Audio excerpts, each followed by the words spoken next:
This is the way forward in this new era of private internet that is not trying to sort of like skirt around rules. It's enthusiastically saying, yes, commerce is best when people actively, openly want to shop as themselves. Hello, welcome to Shopify Masters, your companion for starting and building a business. I'm Shuang Esther Shan. Imagine if you could create a shopping experience tailored to each individual customer. Turns out that's possible thanks to something called token-gated commerce. It allows your customers to opt into a new way of shopping and rewards them for doing so. Think of it like a loyalty program, but built on Web3. Shopify has been working on this for years, and today I'm joined by Alex Danko, Director of Blockchain and Systems Thinking. Alex, thank you so much for being here. Shuang, thanks for having me. Super excited to get into all of this, but to be honest, I gotta check in with you. How did you feel about our definition of token-gated commerce? How do we do? You know, it's like everybody talks about token gating slightly differently. There are definitely some people who talk about it as a kind of loyalty program where you can say, hey, your biggest fans really care about you. This is a new way for you to recognize and reward who they are and what they have done. There's another way to look at it that is much more like top of funnel marketing. Here is a new thing that looks like an affiliate program but has some really nice characteristics. Your fans can go to the concert, get their ticket, and then tomorrow show their ticket and get the exclusive product. That's not really like a loyalty program. That's more top of funnel. It's a way to find new customers. And then there are other ways to think of it that are much more about collabs. They're saying, hey, I want to recognize and reward your fans. How about I gate a product to your fans and you gate a product to my fans, and have it really be about cross-brand collaboration and bringing fan bases together. All of these are right ways to talk about it, right? This is something that's new. This is something that is still being built. So it has a lot of creases and tough UX around the edges, and this is not something that is done, but we really think that this is something that, when it will be done, will be a mechanism that is just sort of lying underneath a lot of the way that we do customer discovery and how buyers go through the funnel of discovering and falling in love with a merchant and finding great products that they love. And this will just be something that is way below the surface, not really within visibility of most merchants most of the time, but will be making buyers and their journeys just somehow work a lot more delightfully across merchants and across brands. So that's something that's really excited that we're working on. But your definition was great. I really liked it. It's always nice to hear other people from outside of our work that we're doing say, hey, is this what this is about? And we can say, yes, like that is what it's about. It sounds very multifaceted, but it sounds like you're putting a community at the heart of it, whether it's getting new individuals involved in the community and also building on more engagement within the group of fans that you've collected over the years. Yeah, so I think a good place to start when you talk about token gating and about the broader effort that my team and I are working on is to start with customers. The most obvious thing that you can say about a business and really about Shopify is that at Shopify, I think we've done a lot of great work over the past many years of making a lot of the process of building a business a lot easier, a lot more delightful, a lot less toil. But there's still one part of it where we're just sort of really getting into now, which is the whole customers part. Who are these people, right? Like, where are they? The obvious thing that you can say about your customers is that, like, they're outside of the building. Your customers are not in your store. They are outside of your store. They have to go on a journey of finding your products and falling in love with them and arriving at your store and buying your product. It's really helpful to think of your product as being at the end of a journey that the buyer goes on to discover and find your product. And another sort of really obvious thing that you can say about a product is that from the merchant's point of view, all sort of buyer journeys and how the merchant thinks about crafting that buyer journey and thinks about bringing buyers into the store and thinks about how they go about marketing their products starts with something. This is going to sound kind of banal to start with, but it starts with an important characteristic of the product, which is, what is the gross margin of the product? If this product costs me $10 to acquire and I think I want to sell it for $30, okay, well, I have a $20 budget and I have to go spend that budget on getting my buyer to come into the store and buy my product. How am I going to think about allocating that budget? And the answer is it's going to depend a lot on what kind of product that you are selling. If you're selling a relatively low margin product, like the grocery store or something, these are very low margin businesses. You need to have a lot of volume coming in. It's probably going to be something that your buyers already know they need. They already know they want. They have a habit of coming in. On the other hand, if you're dealing with a very high margin product, like luxury goods, right? If you think about like the streetwear business, the fashion business, you may have a lot of budget to think about, I want to craft a really meaningful journey for the buyer to come on so that when they end up at my store, they really want to buy this product. And this product will have a lot of meaning to them because of the journey they went on discovering this product and coming to my store. And so therefore, I can afford to spend a lot of budget on making that journey to the store really meaningful to the buyer. And when done well, this can be one of these really nice virtuous cycle that successful brands are able to establish, which is creating this really nice environment where, because buyers have a lot of connection and a lot of affinity to your product, you can afford to spend a lot of money on really beautiful retail experiences or really beautiful merchandising experience for them, because it creates that meaning that the buyer will feel with your product, right? Which therefore generates the budget that you can spend on promoting your brand. It sounds like you are truly enhancing that relationship between your customer. And also throughout that interaction, it's actually a chance to have those meaningful relationship and entice people to actually return and wanting to be on that journey again. And again, going back to these two very related concepts, which is one, like, what is the gross margin on my product that I'm going to spend some of on this journey? And two, how are you thinking about, okay, like, what is the relationship that I'm going to have with my buyer as they go through what you call like the funnel, from discovery to intent to purchase through to what I really think of as the end of the funnel, which isn't actually purchase, it's relationship, right? Like the first product that you buy is not the end. That's actually the start of your relationship. And so what's really great to start is to thinking about this overall challenge that every merchant has, which is, how am I spending my budget on getting buyers through that journey, through that funnel, and through that discovery? Now, there are a couple of ways that you can do it. One way that you might do it classically is you might say, I'm going to spend that budget on a store on a really nice high traffic street. And then my store will be able to advertise products to all the people walking by. That's one way you can spend that money, is on rent. Another way that you can spend the money is on ads. You can say, okay, I'm going to go to Facebook, I'm going to go to Instagram, or I'm going to go to somebody else who is able to put ads in front of my buyers. And then they will take that money and they will go show them ads. And then some of those buyers will make their way to my store. And then some of them will convert it to customers. And that's another way I can do it.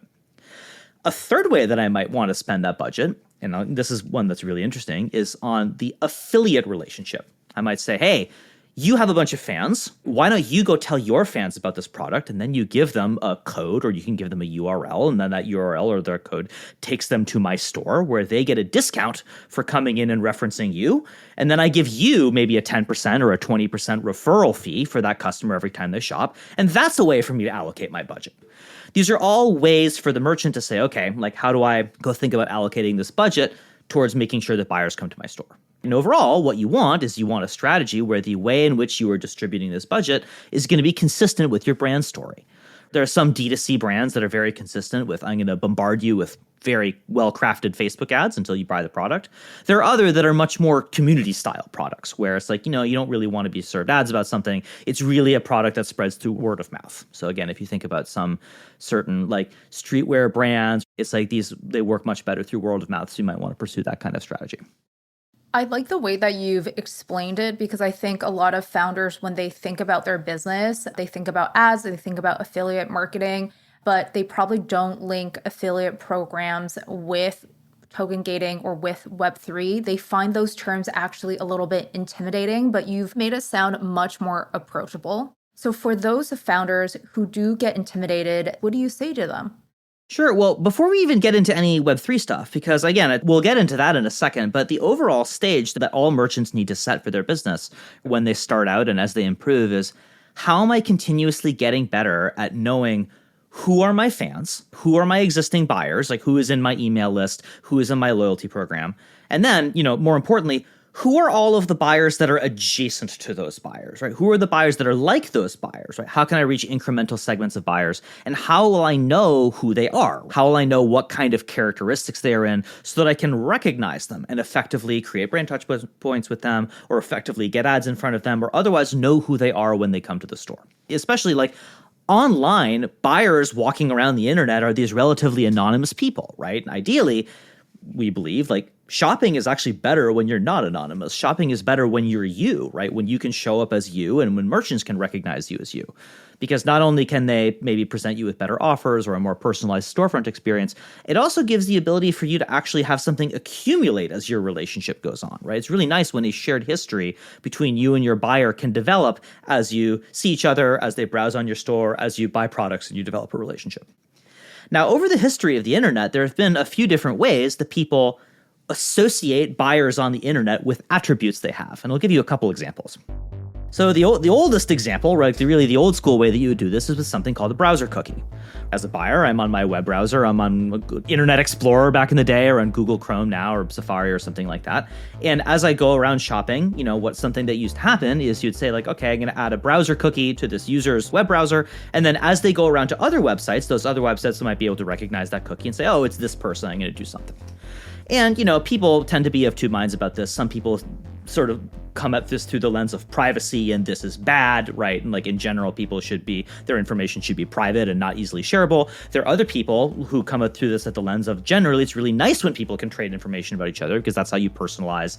That's how you can effectively serve good ads, regardless of whatever side of this issue you come down around. Another way that you may have noticed by simply using the internet is, have you ever noticed that when you click on a link from, let's say, like a newsletter to a website, that link has a whole bunch of decoration at the end of it. It has all these characters and strings attached to it.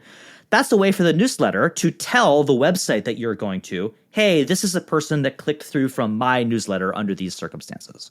All of this is allowing somebody in one domain, like one web domain, or somebody in one place, to tell another party in another place, hey, this person who's coming over, they have this set of attributes. So therefore, you should do the following things about them.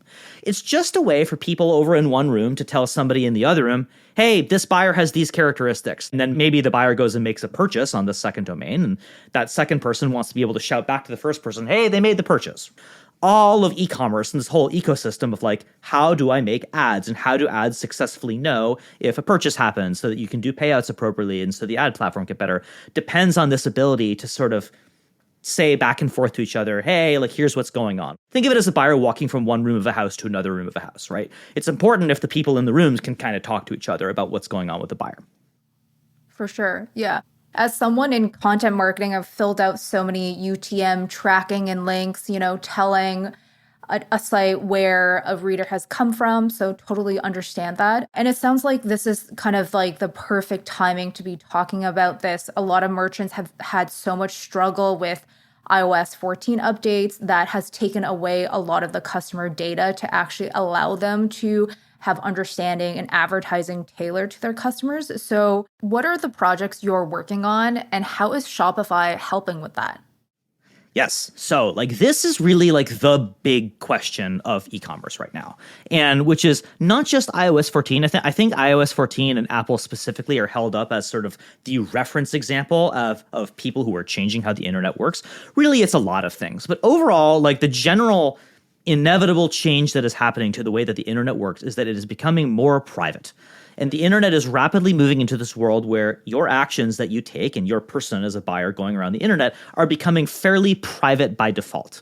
And there is generally an expectation for much, much more active consent on the part of the buyer or of the user or of the person on the internet for people to be able to do very much with your data, and especially for them to be able to pass things that they know about you from domain to domain or from person to person.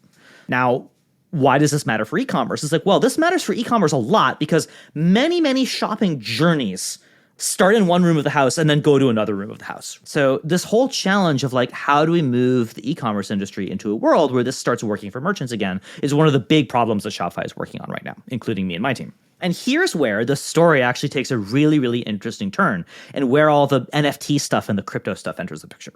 So maybe, 2-3 years ago, if you look at the beginning of the big NFT wave, something really interesting started to happen, which is you saw these people who started collecting and selling these things called NFTs, right? And what were these? As well, people really didn't know what they were at first. It's these things are ugly art, these are JPEGs. It's why do they have value? It's clearly people were very into the fact that it's these are something that you could own, right, with a crypto wallet. You could sign for them with your crypto wallet address. But nobody could really agree, are these things products? Are they worth money? And again, as Shopify, we had a lot of merchants come to us early on in this bubble and say, I want to sell NFTs. I see all these brands, they have all this great IP, they want to monetize it, they want to sell these NFTs to your fans. And we said, absolutely. Look, we want to help you do what your intentions are. Let's look to see whether we can support you selling these as products. But fairly quickly, we noticed something much more interesting going on, which were brands that came to us and they said, hey, my best fans are the ones who have these NFTs. I want to be able to tell who they are when they get to my store so that we can offer them exclusive discounts or exclusive products or things like free shipping. They're saying, these people are my fans. I want to be able to recognize my fans so that I can reward them with something. And we took a look at that. We thought, wait a minute, this is way more interesting. I think we understood fairly early on that the idea that like these things are innately worth money was sort of a temporary bubble phenomenon. But what was much more interesting about these NFTs and these NFT collections, and it's very important that we talk about them in terms of collections. I'll get to why in a second. But that these things were really like, they weren't products, right? These are more like attributes of buyers. Buyers were showing up and saying, I want to show up and connect my wallet and show that I have these 3 tokens, and therefore I can unlock that great experience. We looked at that, we thought, oh man, this isn't a new kind of product. This is a new kind of marketing, right? Like this is actually a new way of identifying who a buyer is in a way where buyers can have these attributes that persist across all the rooms of the house that they go. Furthermore, as a buyer, when I show up to a room in the house and I connect my wallet and say like, look, I have this thing, I want to unlock this perk, right? Maybe I say like, I own a doodle from this collection, I want to unlock this gated merch that somebody has for me. That's me being very actively excited about the idea that you're going to personalize the store to who I am. This is me being very willingly engaging with this idea. This is a buyer doing something very important, which is them actively, enthusiastically consenting for you to personalize to them around their experience. Now, in the context of how the internet is changing right now, around being very default to private and being very default to opt-in first-party consent, we looked at this and we thought, oh man, this is sort of a triple threat good. It's good for buyers because it lets them, get recognized and rewarded for who they are and what they've done. It's good for merchants because it gives them a new way for them to identify people of interest, like people who have done this thing, and therefore I care about identifying buyer segments of people who might be my fans or might be like my fans. But most importantly, this is a way forward in this new era of private internet that is not trying to sort of like skirt around rules. It's enthusiastically saying, yes, commerce is best when people actively, openly want to shop as themselves. Here is this new way, basically this new sort of way to say, I have a wallet address. That wallet address can own various tokens, collectibles, attributes that I've collected around the internet. This is a way for me to show up to a new store, show up to a new room of the house, and then take out my backpack of inventory and say, here's who I am. We really believe, I believe on my team, and we really believe at Shopify, that if we get this right, this could be a very, very important component of how buyers identify themselves and how buyers have attributes for online shopping. But I can say very confidently that, 2-3 years ago when people were saying, oh, we're going all in on NFTs, it was very hard to tell whether people meant it or whether they were just chasing a fad. I think now in 2023, us being able to say, yes, we are deeply committed to this mechanism, right? This is actually going to really deeply solve a problem. People are actually much more interested now. They're like, you've stuck this out for this long. There must actually be something to this. Thank you so much for the context of token gating, and we're going to get into a real life example of how businesses are using it now. I'm chatting with Alex Danko, Director of Blockchain and Systems Thinking. If you're enjoying today's episode, or if you want to give us feedback for the show, give us a follow or subscribe if you haven't already. It helps others to find the show. Thank you so much. So like I mentioned, there's some exciting examples, especially now that the Barbie movie is out. I would love to hear about the example of Mattel using tokens and also how they're really unlocking this frontier for e-commerce. Sure. So Mattel is one of our biggest and best customers of token gating on Shopify. They've been finding fantastic ways to recognize and reward their fans. And part of what makes Mattel so great is that they already have these fans who have been loyal to them for a generation. If you think about Hot Wheels, one of the great brands that Mattel's have, we all collected Hot Wheels as a kid. There are a lot of people who as grown-ups have a great amount of affinity to this brand.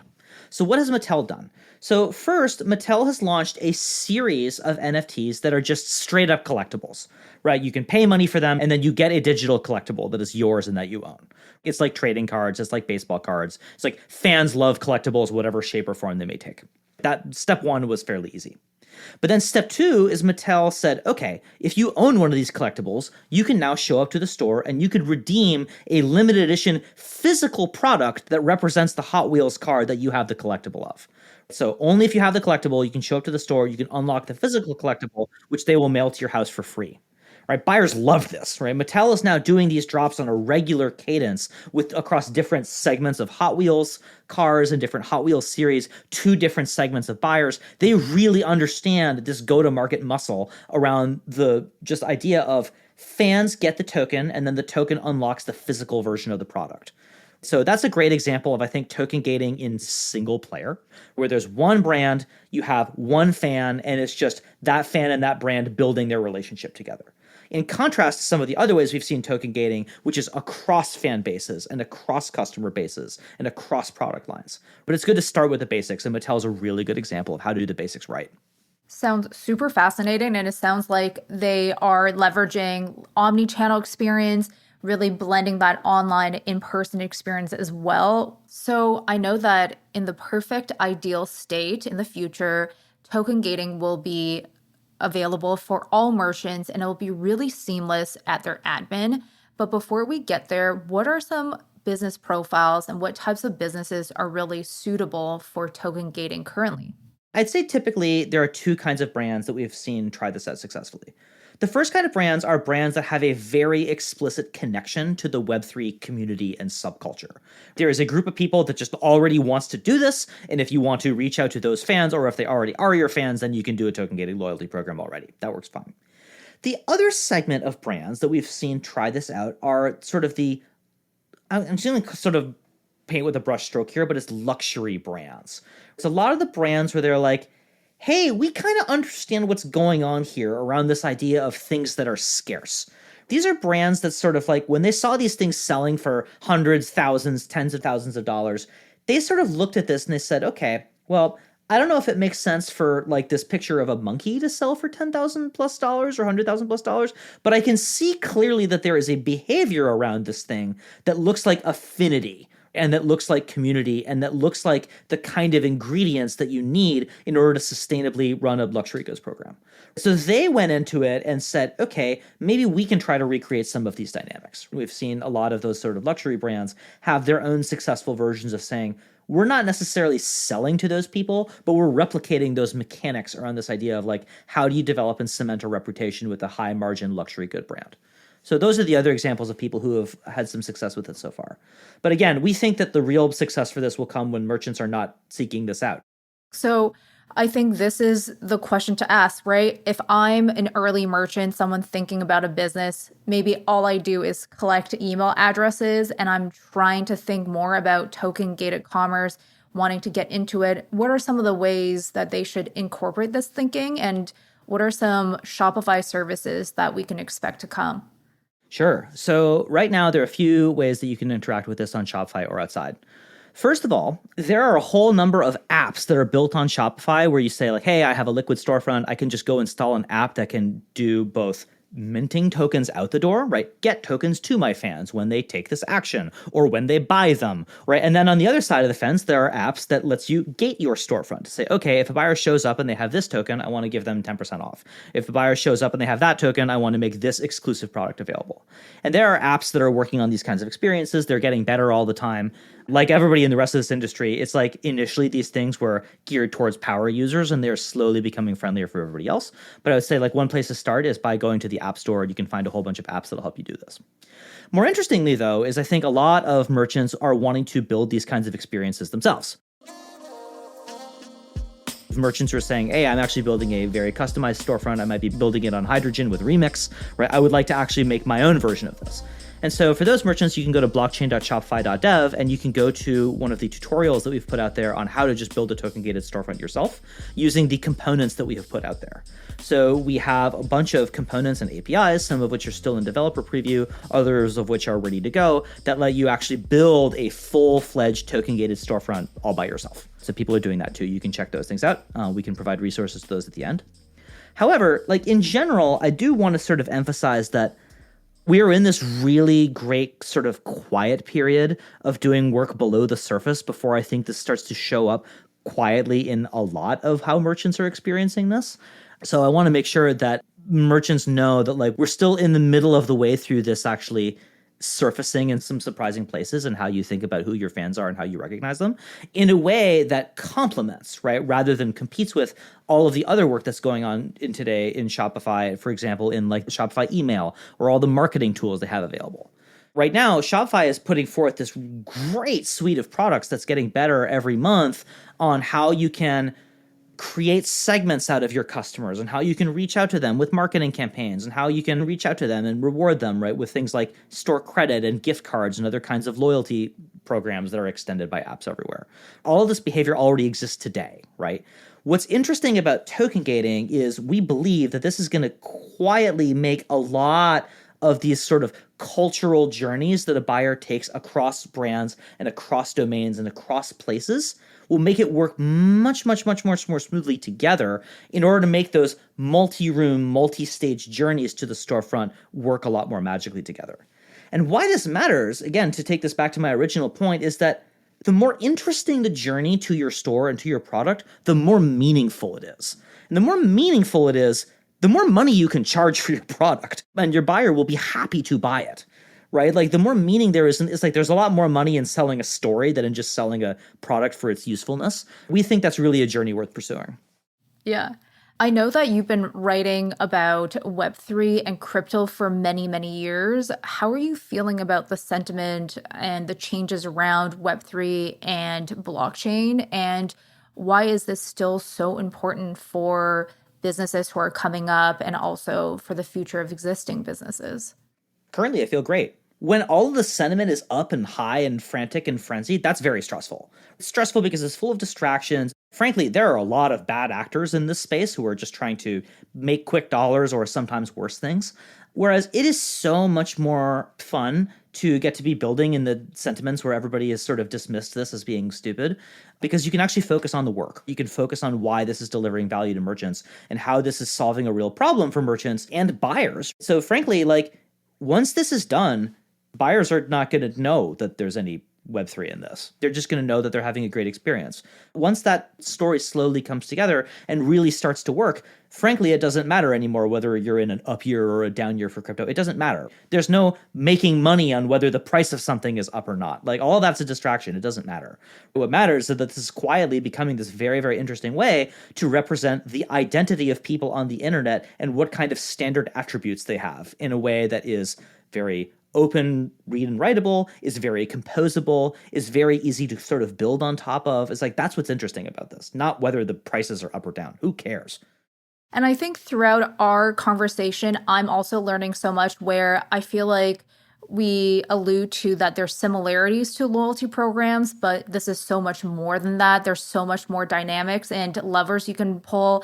The fact that you can have crossovers between different stores and really build communities with fellow founders is so exciting. So for those who are in the shoes of building a business, they are trying to dip their toe into things. How do they actually build on loyalty, retention, community, fostering relationships to actually dive deeper into token gated stores and communities? Okay, so a bunch of parts to this question. They're all very important. Let me see if I can answer all of them. So first of all, I want to make sure that everybody hears this clearly, which is like, this is not the only way to build loyalty and retention with a fan base. Obviously, it's not, right? Brands have been building incredible relationships with their customers for years and years and years and years. We are not saying this will make something possible that was not possible before. No. People already do this. The best brands already do this really well. You know, the people who are most active in the culture are already doing this amazing collaborations among their fan bases. So what I would say is like, if you're getting started building a brand, there are two ways you can go about this. One is to lean into the early adopter community who is already like very into NFTs and into token gating, and try to ignore some of the sillier stuff around the margins and really look at what's going on with some of the communities. Looking at those mechanics of like how a buyer goes on a journey of like getting something in one place and then unlocking something in another place. It's like getting familiar with those mechanics is like a really, really great way to just sort of understand who are the buyers and what are the journeys that they go on and how do they end up at your store. However, the other thing that frankly you can do right now, and you don't need to wait for this for, is just like figure out who your community is, right? Like go figure out like who are your buyers, who are your fans, and what are all of the adjacent fan bases to those fans, right? And how can you think about these journeys of discovery from fans in those adjacent fan bases going on a journey that lands them at your store in a way where they feel like that journey is leading them to have to buy your product, right? Because that's the answer to their hero's journey. That mechanic is really the important thing. Is understanding the hero's journey of how does the buyer go on a journey that leads them to your store, and how are you going to spend the gross margin in your product budget, right, in order to make that journey happen really wonderfully and also like really scalably, right? It's not enough for that journey to happen once. You as the merchant need to know what are the levers that I can pull to go run campaigns that do this? What are the partnerships I need to do? Who do I need to reach out to in order to start driving traffic towards my store? And we think that token gating is a really, really great mechanic that's going to make part of this hero's journey work a lot more collaboratively and a lot more cooperative across these different brands and fan bases. And by making these journeys more rich and collaborative, we can increase the total amount of special in the stories that get told, right? And that's good for merchants. It's good for your bottom lines. It's good for buyers. It's good for everyone. Yeah, good for commerce all around. Before you go, we would love to reiterate where merchants can get access. You mentioned the App Store as well as accessing the resource for them to build a token gated store on their own. Love for you to repeat that for our listeners one more time. Yep, absolutely. You can go to shopify.com/NFT for a lot of information for beginners, or you can go to the good website is blockchain.shopify.dev. That's where you'll find a lot of the more powerful pieces of work that we're working on, some of which are in developer preview, some of which are ready to go. It's all moving towards a much greater project. We would love for you to check them out. Thank you so much for joining us, Alex. Cool. Thank you so much for having me. My guest today is Alex Danko, Director of Blockchain and Systems Thinking. Thank you for joining us for Shopify Masters. Our show is produced by Megan Coyle and Gogo Zoger, mixed and engineered by Matt Short and Miku Betlam. Benjamin Gottlieb is our supervising producer, and I'm Shuang Esther Shan. Come hang out with us next time on Shopify Masters.